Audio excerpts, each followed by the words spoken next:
All right, guys. Um, Packers lose today, 34-20 to the Tampa Bay Buccaneers. I'm going to read off um, every yardage rank of Joe Barry's defenses throughout his entire career, starting with 2007. 2007 with the Lions, his defense ranked 32nd out of 32 teams in the NFL for yards per game allowed. 2008, the Lions went 0-16. His defense ranked 32nd. 2015 with the Redskins, his defense ranked 28. 2016, 28. The Packers saw these numbers and they said this was the guy for our team. Now, in 2021, he had a top 10 defense, number 9. 2022, 17. 2023, not including today's horrendous, disgusting performance, 19. And that's assuredly going to skyrocket into the mid-20s after this one because the Packers gave up 432 yards of total offense, 353 yards passing to Baker Mayfield, who last week threw for barely over 200 yards and completed 14 out of 29 of his passes, sub 50%, against the Carolina Panthers, the 1-12 Carolina Panthers. The Packers gave up 18 passing first downs today. The Buccaneers were 7 out of 11 on third downs. Those are just some numbers for you.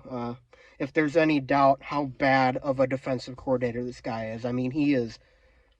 It's astounding. Like, I'm not trying to pretend like he's not working with some young guys right now, that it's, the defense has been battered by injuries and whatnot, but he never puts his players in good positions to succeed. In a game like this, why wouldn't you just switch to man coverage? I mean, Joe Barry runs the same coverage every single play. He runs a soft zone. He lets, the Packers, when they don't get pressure on the quarterback, get absolutely decimated on defense. And now I know that's true for a lot of defenses, but the difference is Joe Barry allows wide open guys every single play. There is a guy that's going to be open on every single play in his defensive scheme. It's designed that way. It's designed to be a death by 1,000 paper cuts.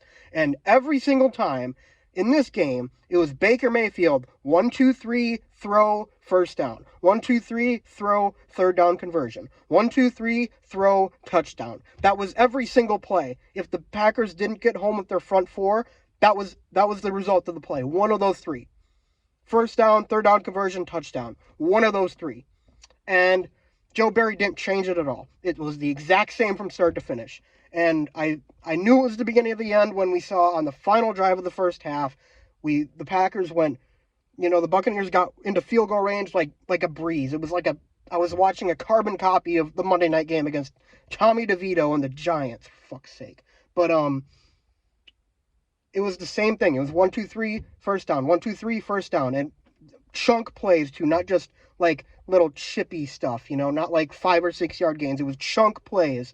And then the Packers get a sack, and then they get a holding on the Buccaneers, so it's 2nd and 29. And what happens? Joe Barry runs a defense that has, I think it was Chris Godwin, wide open for 25 yards on the sideline. This could not have been a person or like a miscommunication, because it looked like that was the way the defense was designed on that play. That was what they were sacrificing. Joe Barry was allowing the Buccaneers to get 25 yards on that play because that's the kind of defense he plays in the end of games. It's prevent defense. And when it's 2nd and 29, apparently you have to play everybody way off the ball, and you have to allow them to get into field goal range, because if you don't, then there's a chance that they score a touchdown. Forgive me, but if it's a 2nd and 29, I'm not running that defense, especially if they only need 15 yards to get into field goal range. They ended up getting 25, and it set up a manageable field goal attempt, and they made it. And that was the end. That was the beginning of the end for this team, because from then on, the Buccaneers scored every single drive. First drive of the first half, or the second half, touchdown. For second drive of the second half, touchdown. Third drive of the second half, touchdown. There was no resistance on any of those, by the way. Actually, there was a little bit on the early downs, but every single time they got into a second or a third and long, the Packers would have somebody wide open in the middle of the field, and they'd allow it to be converted. There was a 2nd and 18 on, I think, the second drive.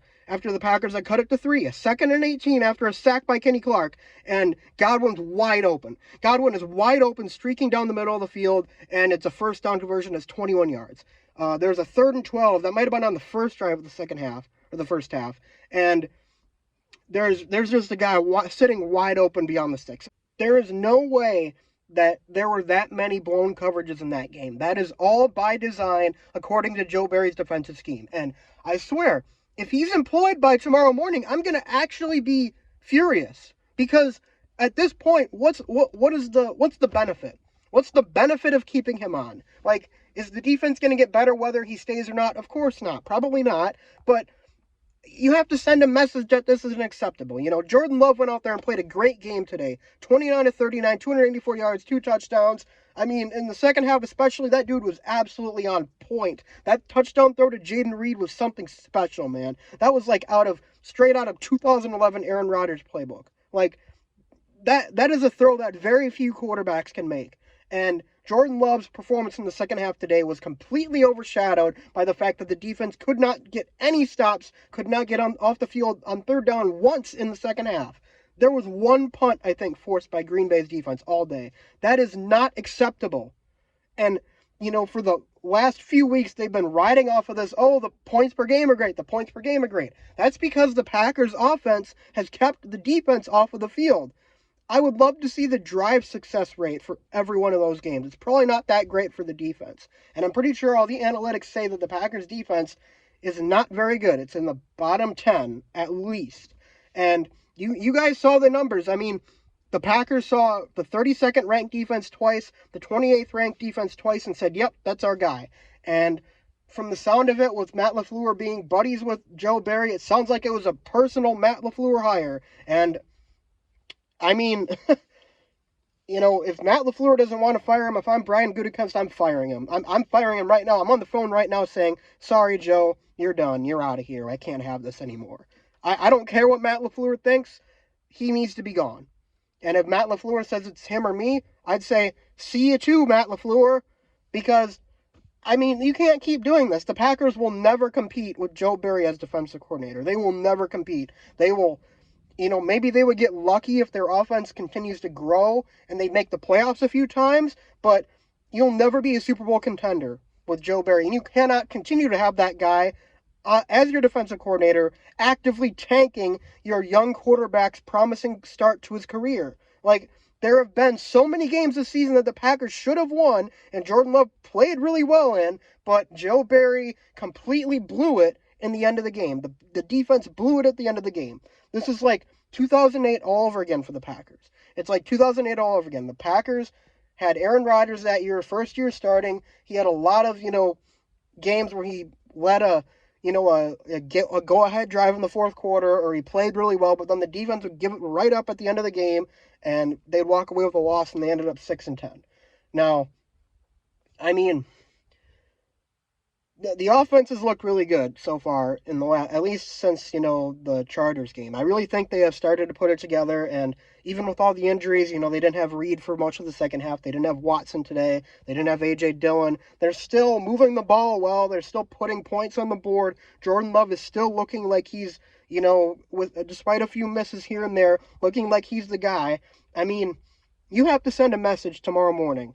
In fact, today, you have to send a message and say, we cannot stand for this anymore. We have to move on.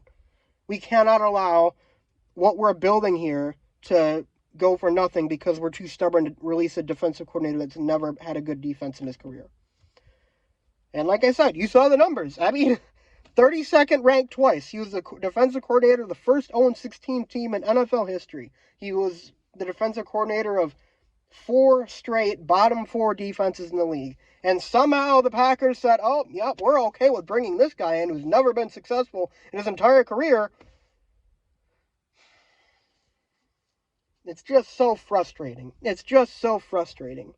I mean, you think back to it. Okay, how many games have the defense given up, has the defense cost us? I'll say the Falcons game, giving up the game-winning field goal drive.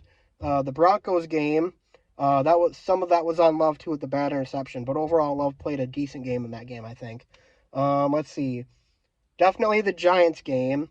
I'm trying to think of.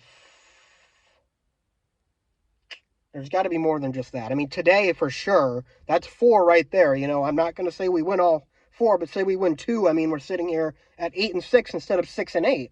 Like, I mean, there's probably some I'm forgetting. Leave a comment if you remember the other ones. I don't have the list of the games we played in front of us, but I mean, it just can't continue. This cannot continue. He has to go, and the longer he stays employed, the worse it's going to get.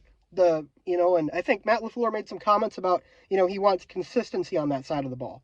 He may have that. He may have consistency. Consistently bad defense.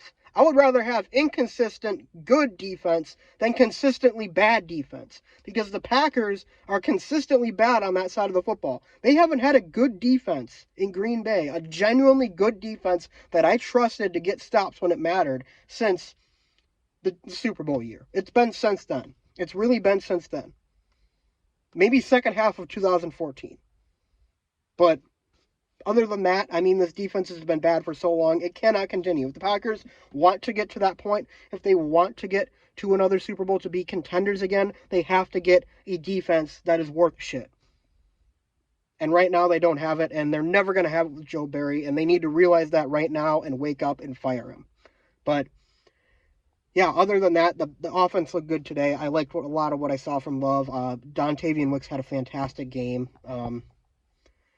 Some play calling gaffes from Matt LaFleur as we're used to, but he also, definitely I think put Jordan Love in a pretty good position to succeed for most of the game, so I'll give him credit there. But I mean, it has to be done. Joe Barry, you have to go. It's over. It's done. It was a bad hire to start with. Everybody saw it. Everybody knew it. I can't believe they even made the decision to hire him. I remember seeing the news and looking up the guy's credentials, and I'm like, this is really the guy? And for 1 year, he might have looked like he could be the guy. And the Packers' offense, of course, shit the bed in the playoffs, and then that was that. And then the defense was terrible last year. It's terrible this year. And it's just time. Get him out. And I'm sure they're going to make the same excuse, too. They're going to make the excuse of, oh, we're banged up. We don't have Jair. We don't have Darnell Savage. That's great. Nothing's changing. This defense sucked with both of those guys. It's going to suck when they come back. Doesn't matter.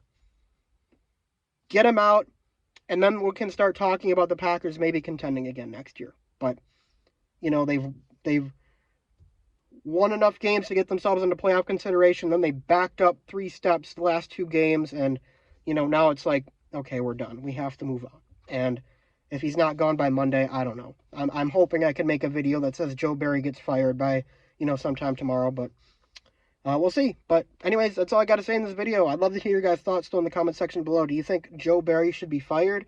Leave your comment in the comment section below. I'll see you guys next time, and go Pack Go.